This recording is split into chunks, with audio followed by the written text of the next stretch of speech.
Kita langsung kepada hikamnya Imam Ibn Athaillah As-Sakandari.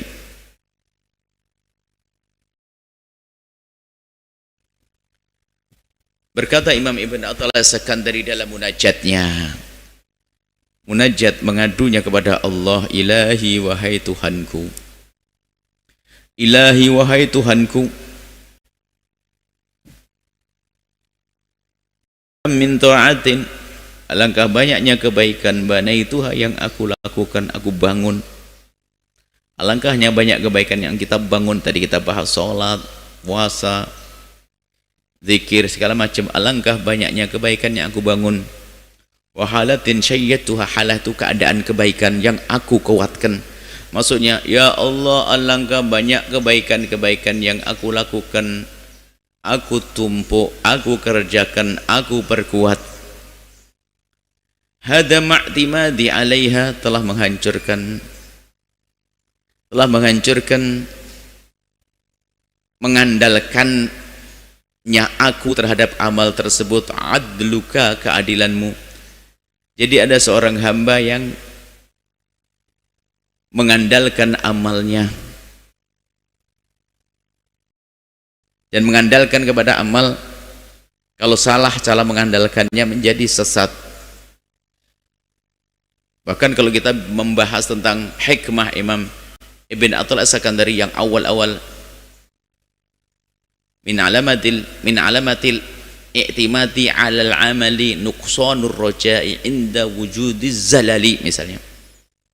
Orang tuh mengandalkan amal, tidak boleh. Hendaknya kita mengandalkan fadlullah, karunia Allah. Amal kita melaksanakan kewajiban. Jangan sampai kita seperti orang bekerja kepada bos, setelah beramal lalu mengatakan aku berhak mendapatkan gaji. Itu kurang ajar kepada Allah. Antara kita dengan Allah tidak ada perjanjian. Kalau kita sholat langsung, ya Allah, kita sudah bersepakat, kalau aku sholat kau beri pahala. Nggak ada. Mulai kapan Anda mengadakan kesepakatan?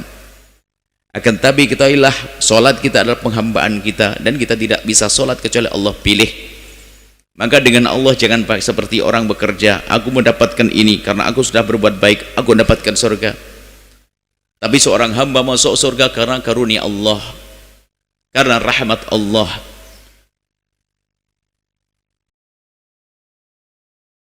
Nabi menyebutkan, la yudkhila ahadakumul jannata amaluh, tidak akan memasukkan kalian ke surga amal kalian. Amal tidak masukkan ke surga.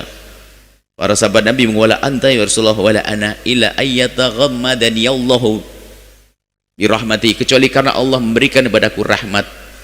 Lalu apa gunanya amal? Amal itu tanda kalau engkau orang yang dirahmati oleh Allah. Kalau tidak punya amal berarti kau tidak dirahmati. Maka beramallah bahwa karena amalmu tanda kamu dirahmati. Ini pembahasan sudah kita bahas pada pertemuan yang lalu. Namun saat ini adalah ilahi. Orang mula-mula ingin mengandalkan ketaatannya. Aku bisa sholat, aku bisa puasa, aku bisa bersedekah. Ternyata rasaku itu ujub. Wah, aku bisa. Telah hancur. Di saat aku mulai mengandalkan amalku, aku menjadi hancur, menjadi runtuh gayaku dalam mengandalkan itu. Oleh apa? Oleh keadilan Allah. Suruh merenung, bagaimana kau bisa sholat? Siapa yang ngasih tenaga kepadamu? Jawabnya, Allah. Siapa yang ngasih kemauan kepadamu? Allah. Siapa yang memberikan kerinduan kepadamu untuk berbuat baik? Allah. Mana sahammu? Kau akan merasa bahwa kau bisa berbuat? Tidak. Semua dari Allah. Bal aqallani minha fadluk, bahkan menjadikan kami itu berpindah dari bersandar kepada amal menjadi berubah bersandar kepada karuniamu. Karena apa? Aku bisa berbuat baik sebanyak itu ya Allah karena engkau izinkan, karena engkau berikan pada kekuatan. Sehingga seorang hamba di saat menghambakan dirinya kepada Allah semakin merasa dirinya sebagai seorang hamba. Karena ternyata dia menyadari bahwa apapun yang mereka lakukan dari kebaikan-kebaikan ini adalah karunia Allah. Sehingga tidak sempat masuk wilayah namanya ujub, merasa dia bisa, oh aku bisa begini. Karena ujub penghancur amal juga. Dia mengandalkan amalnya, aku bisa dengan tenagaku, dengan kecerdasanku, dengan kehebatanku, aku bisa berbuat baik. Oh tidak. Biarpun dia keker gagah perkasa, lihat bisa mengangkat semen 50 kilo, 100 kilo, belum tentu dia melakukan sholat kalau sudah dicabut keinginan sholat oleh Allah. Maka disinilah yang harus kita ingatkan diri kita, bahwa di situ ada keadilan Allah dan karunia Allah. Keadilan Allah dan karunia Allah, termasuk keadilan Allah yang harus kita hadirkan di sini.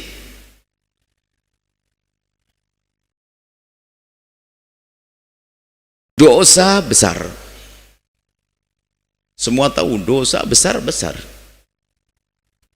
Tapi Ibn Athaillah mengingatkan, la kabirata, tidak ada dosa gede pada akhirnya, idza qabalaka fadluhu, jika ternyata Allah berkenan memberikan karunia kepadamu surga setelah itu.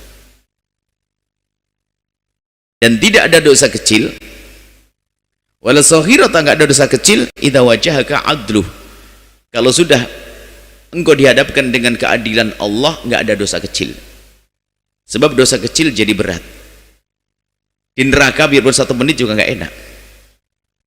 Makanya harus kita selalu kembali kepada Allah dengan terus menghadirkan renungan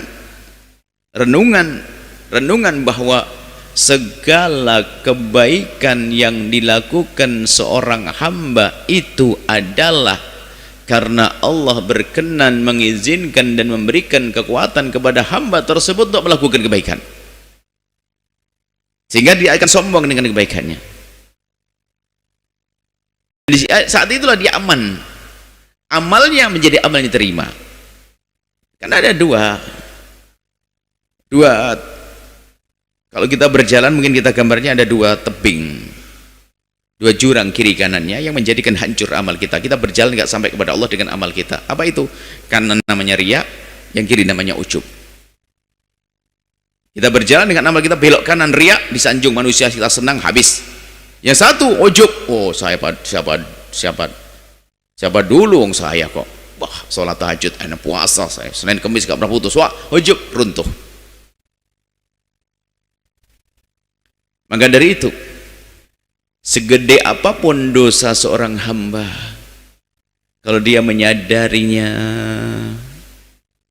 kemudian menganggap itu dosa besar, kemudian dia memohon ampun kepada Allah dengan permohonan yang sesungguhnya, maka ketahuilah dosa yang katanya gede itu menjadi mengecil, bahkan hilang dan dihapus oleh Allah. Maka jangan ragu wahai pendosa untuk menghadap kepada Tuhanmu dengan catatan kau sadari dosamu. Yang pernah minuman keras, hentikan dari dosa itu. Yang pernah berjudi, yang pernah meninggalkan sholat, bahkan yang pernah terpeleset dalam hina dan busuknya zina, itu dosa besar. Dan Tuhanmu Allah menanti hamba untuk memohon ampun.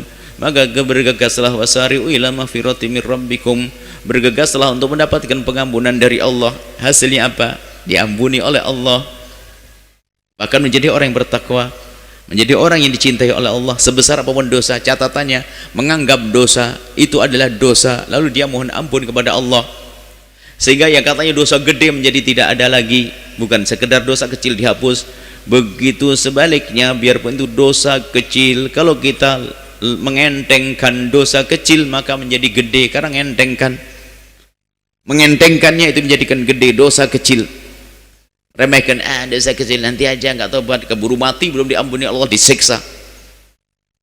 Setelah itu bagi orang yang takut kepada Allah nggak ada lagi dosa kecil. Dia melakukan dosa kecil tapi seperti melakukan dosa gede, mohon ampun yang serius kepada Allah, dan takutlah kepada Allah, hai hamba Allah. Jangan ngentengin neraka pedih, jangan main-main neraka. Dosa sekecil apapun kalau belum diampuni Allah akan merasakan neraka. Ada orang guyonan neraka, hati-hati, jangan, neraka itu pedih. Kalau ingin tahu, kadang kita guyonan, saya bayar Anda 3 juta, 5 juta saya naikkan, 10 juta dek, cuman saya pinjem punggung Anda untuk saya titipin setrika yang baru panas-panasnya, setengah menit saja, nyos. Setengah menit, seperempat menit deh, 10 juta. Itu baru api dunia, api neraka bagaimana? Maka jangan ngentengin dosa kecil. Apalagi ini biasanya suka ngentengin dosa kecil. Kalau Imam Ghazali mengisyaratkan, Tahu dosa kecil, ngentengin dosa kecil, kecil, kecil, kecil, kecil, kecil, kecil. Di saat dikecilkan jadi gede. Maka kesadaran akan keadilan Allah itulah yang menjadikan seorang hamba tidak pernah mengecilkan dosa kecil.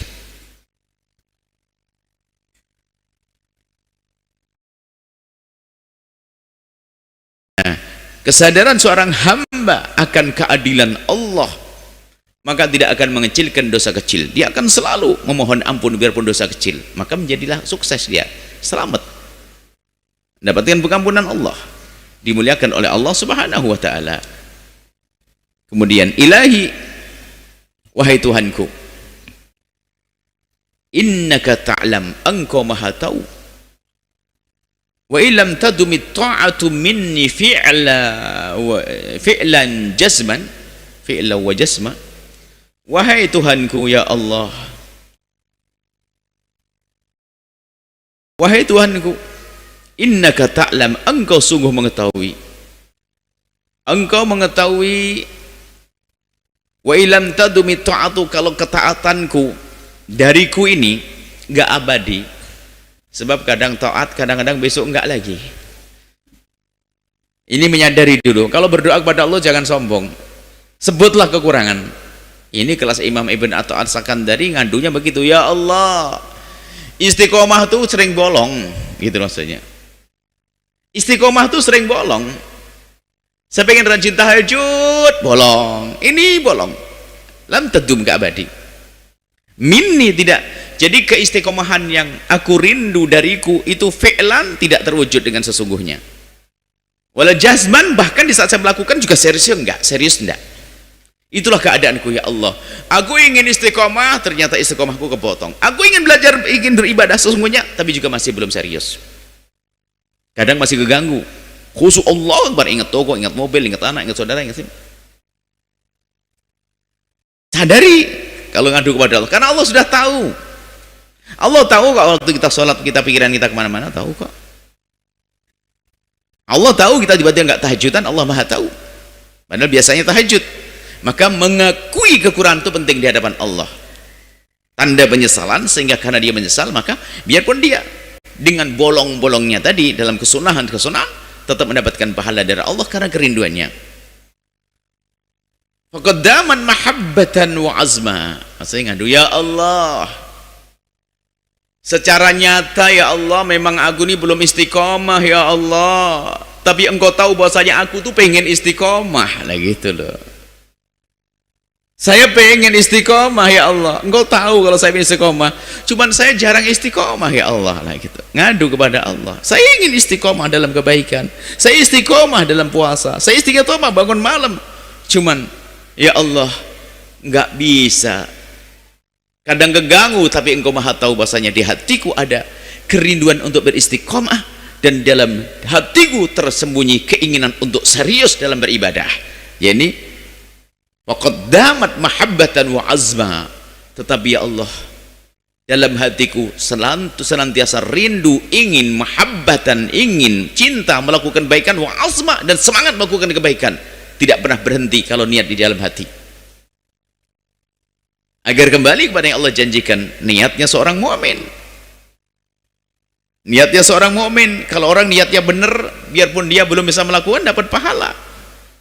Karena uzur, misalnya tidur jam 10, diniatkan ya Allah aku pengen tidur awal agar saya bisa tahajudan, tatonya bangunnya subuh, sudah dapat pahala.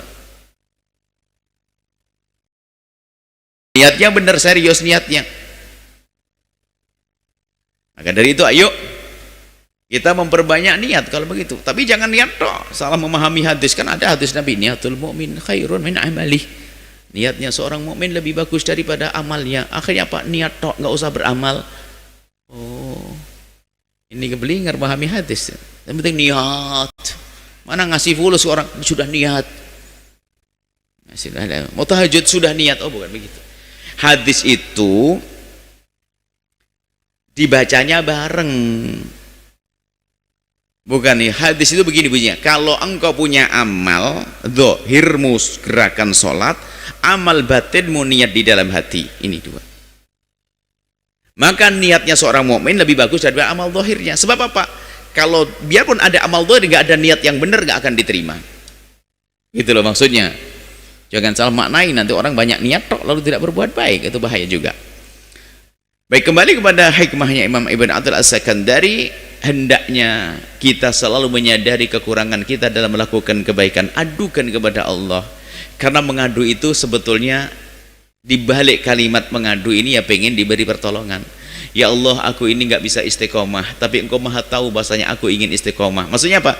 Jadikan aku ahli istiqomah. Ya Allah, saya ingin bersedekah, tapi Engkau tahu aku tidak punya duit. Ya maksudnya apa? Minta berikan padaku duit. Aku ingin melakukan kebaikan ya Allah, tapi aku tidak mampu. Berikan kemampuan kepadaku. Dan sungguh makna, ada sebagian mensyarahi la haula wala quwata illa billah itu dengan berlembar-lembar.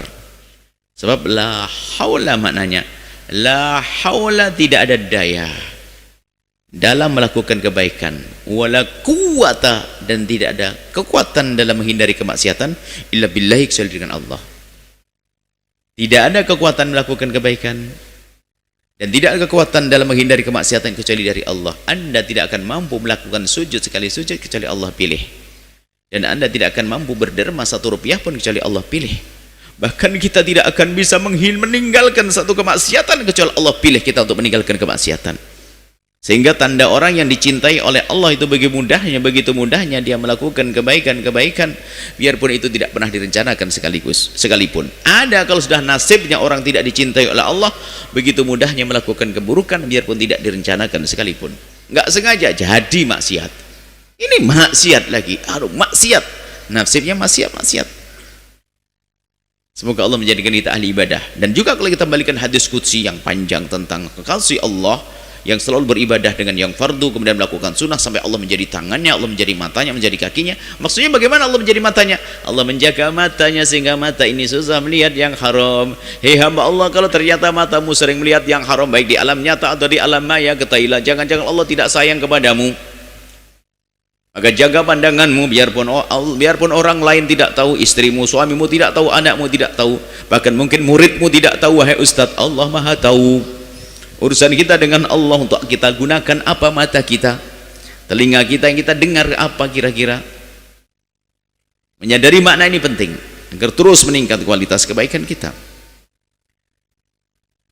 Semoga Allah berikan pada kita pemahaman yang benar. Semoga Allah mudahkan kita melakukan kebaikan, menjauhi kemaksiatan, dan semoga Allah Subhanahu wa taala memudahkan kita ya untuk istiqomah dalam kebaikan, istiqomah menjauhi kemaksiatan. Wallahu a'lam bissawab. Setelah Anda menyaksikan video ini, jangan lupa berselawat kepada baginda Nabi Muhammad sallallahu alaihi wa alihi wa sahbihi wasallam.